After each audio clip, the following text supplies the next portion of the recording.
تلك الدار الآخرة نجعلها للذين لا يريدون علوا في الأرض ولا فسادا والعاقبة للمتقين. Setelah itu kata beliau thumma yarji'u, kemudian dia kembali ke mana? Kembali ke Mina. Jadi ini dia sudah di Mekah tawaf ifadah, begitu selesai minum Zam-Zam kembali berarti balik ke Mina lagi. Fayabitu bi Mina thalatha layal, dia kembali lalu bermalam di Mina 3 malam. Iya, bermalam di Mina berapa? 3 malam. Ya, bermalam di Mina ini dari kewajiban haji. Iya, bermalamnya ya dihitung, itu yang pokok bermalamnya. Ya, kalau di siang hari dia ada keperluan, dia keluar dari Mina, tidak ada masalah. Misalnya di siang hari tanggal 11, 12, 13 dia mau pergi menyembelih kurbannya karena dia undur tadi di tanggal 10, tidak ada masalah. Atau dia mau pergi ke Mekah tawaf, ya tidak ada masalah. Atau misalnya dia ada keperluan, ada sesuatu yang dia lupa di hotelnya dia Mekah, dia balik ke hotel untuk ambil, lalu dia balik lagi ke Mina. Yang penting dia bermalam di Mina, itu yang diminta di Mina. Jelas ya? Dia bermalam di Mina dan dia melakukan kegiatan melempar 3 jamarat di sana. Inilah yang disebut oleh penulis di kelanjutan amalan di Mina. Kata beliau, fayarmil jamrat al-ula wa tali masjid al-khayf bi 7 hasayat. Maka dia melempar jamrah yang pertama, jamrah yang mendekati masjid al-khayf. Ya, ini masjid al-khayf, ini satu-satunya masjid yang berada di sekitar jamarat. Ya, kalau tahu pelemparan jamrah itu ada masjid di situ di sampingnya, samping kirinya. Kalau kita dari arah Mina ke pelemparan, maka masjid itu pasti di samping kiri kita. Jelas ya? Masjid di samping kiri. Itu Masjid Al-Khayf namanya. Ya, Masjid Al-Khayf. Dan ini masjid apa namanya yang dikatakan ya banyak nabi yang sholat di masjid tersebut. Banyak nabi yang sholat di masjid tersebut. Baik. Dan di Mina itu cuma ada 2 masjid. Kalau mau tahu di Mina cuma ada berapa? Ada 2 masjid. Ada Masjid Al-Khayf ini satu. Dan masjid yang kedua namanya ya orang-orang di sana sebut Masjid Al-Kuwait. Masjid Al-Kuwait ini di Al-Muaisim, dekat perkemahannya orang Indonesia. Bahkan di dalam perkemahannya Asia Tenggara termasuk orang Indonesia di situ. Jadi ada masjid namanya Masjid Al-Kuwait. Jelas ya? Kalau orang Indonesia lupa tendanya, dia ikut jemaah haji reguler, dia cuma bilang aja, saya mau ke Masjid Al-Kuwait. Nanti diturunkan dekat situ, tendanya tidak akan jauh dari situ. Jelas ya? Baik. Jadi kalau kita jalan, sekarang kita jalan ya dari perkemahan, kita menuju ke pelemparan. Ya, pertama lihat dulu pelemparan di depan. Di sebelah kiri Masjid Al-Khayf. Ya kalau sudah begitu posisinya, ini bisa diatur sudah. Pelemparan yang pertama, yang kedua, yang ketiga. Jelas ya?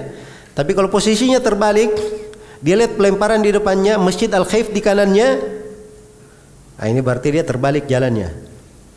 Berarti di depannya jamrah yang ketiga, kedua dan pertama kan begitu. Dia harus jalan yang benar dulu.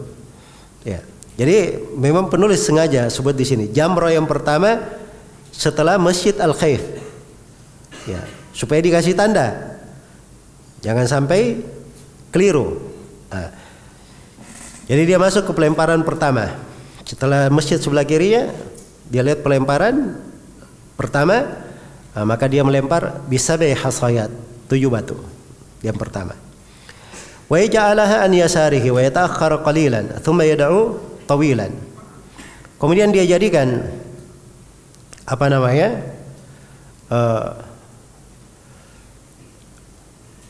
Kalau dia sudah selesai melempar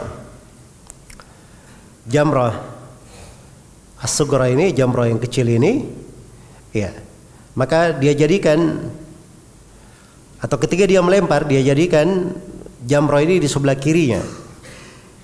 Iya. Dia jadikan di sebelah kirinya. Iya. Baik. Wa yata'akhkharu qalilan, setelah itu dia mundur sedikit. Dia mundur sedikit. Jadi dia lempar, terus dia mundur sedikit, dia jadikan sebelah kirinya dia menghadap ke kiblat, ke Ka'bah. Berarti dia berdoanya di sebelah kanan. Jelas ya?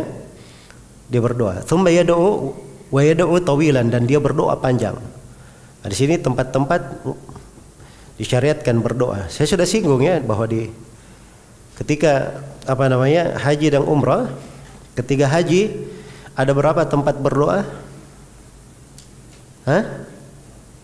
Tempat yang disyariatkan berdoa ada 6. Satu di Multazam, yang kedua di Safa, yang ketiga di Marwah, terus yang keempat di Arafah, yang kelima, yang kelima di sini di Jamrah pertama. Setelah Jamrah pertama itu yang kelima. Dan yang keenam nanti setelah Jamrah kedua berdoa lagi. Baik. Ya.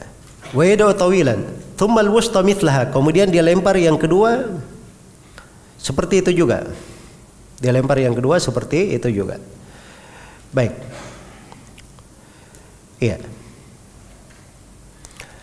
Jadi seperti itu ya caranya.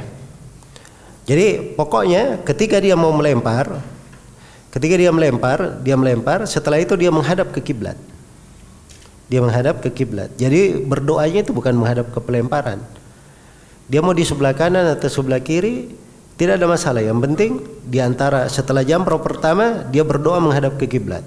Setelah melempar jamrah kedua dia berdoa lagi menghadap ke kiblat. Di sini disyariatkan untuk memperpanjang doa.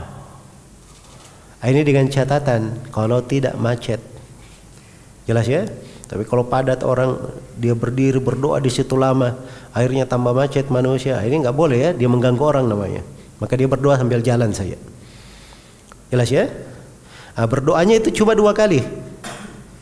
Ketika setelah jamrah pertama, terus jamrah kedua, dan jamrah terakhirnya apa? Tsumma jamratul aqabah, yang ketiga. Wa yaj'aluha an yaminihi. Dia jadikan jamrah di sebelah kanannya. Wa yastabtinu alwadi. Ya. Dan dia berada di tengah lembah. Ini dulu ya lembah. Jamrah ini jamrah Aqabah, di sini lembah.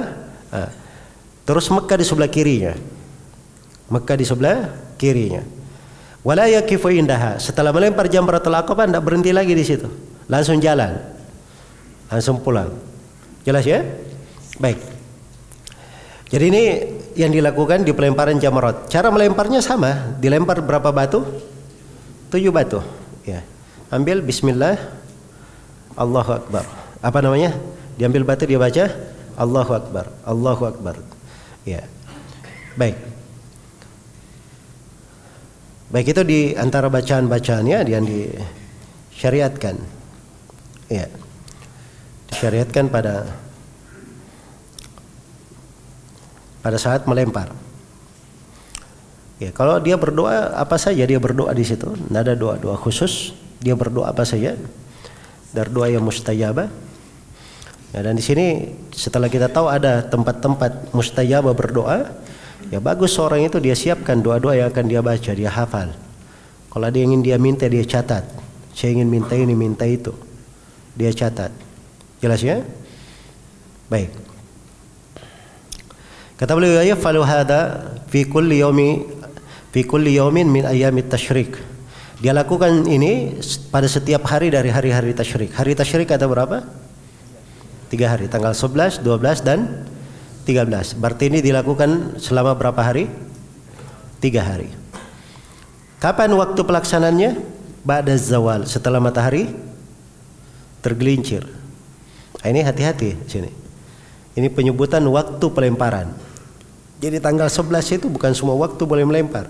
Nanti setelah matahari tergelincir. Bahasa lainnya setelah masuk waktu sholat duhur. Setelah masuk waktu apa? Sholat duhur. Ini yang banyak tidak diindahkan oleh jemaah haji. Ya, pernah datang ke sebuah tenda. Waktu itu saya cari keluarga kalau nggak salah. Ada sebagian jemaah cerita-cerita. Oh saya waktu itu kita sebelum duhur ya di tenda itu. Ya. Ingin ketemu sebagian keluarga. Ada jemaah yang cerita, saya baru-baru pergi melempar. Ya, kosong di sana, tidak ada orang katanya. Masya Allah, memang kosong karena bukan waktu pelemparan. Jelas ya? Jadi aja temannya kalau mau melempar waktu-waktu sekarang. Nah ini keliru ya. Ya, waktu pelemparan itu harus setelah matahari apa? Matahari tergelincir. Ya, mustaqbil al-qiblah. Ketika dia melempar, dia menghadap apa namanya? Kiblat, murattiban, secara tertib. Yang 1, 2, 3. Ya, 1, 2, 3. Baik. Ini terkait dengan masalah menghadap kiblatnya. Ini yang perlu didetailkan ya, atau perlu dilihat pendalilan-pendalilan di dalam masalah ini. Tapi pokoknya adalah dia melempar sebagaimana yang telah kita terangkan tadi. Baik, kata beliau fa in ramahu kullahu fi tsalits ajza'ahu. Ya, kalau dia lempar semuanya pada yang ketiga itu cukup baginya. Wa yurattibuhu biniyah. Jadi maksudnya kalau dia lempar semuanya di hari yang ketiga itu cukup. Jadi sekarang ada orang tanggal 11, 12 dan 13 dia belum melempar.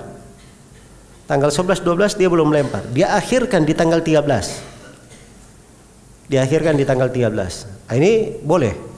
Nah, ini keringanan lain ya. Jadi jangan ada yang merasa wah ini macet di pelemparan.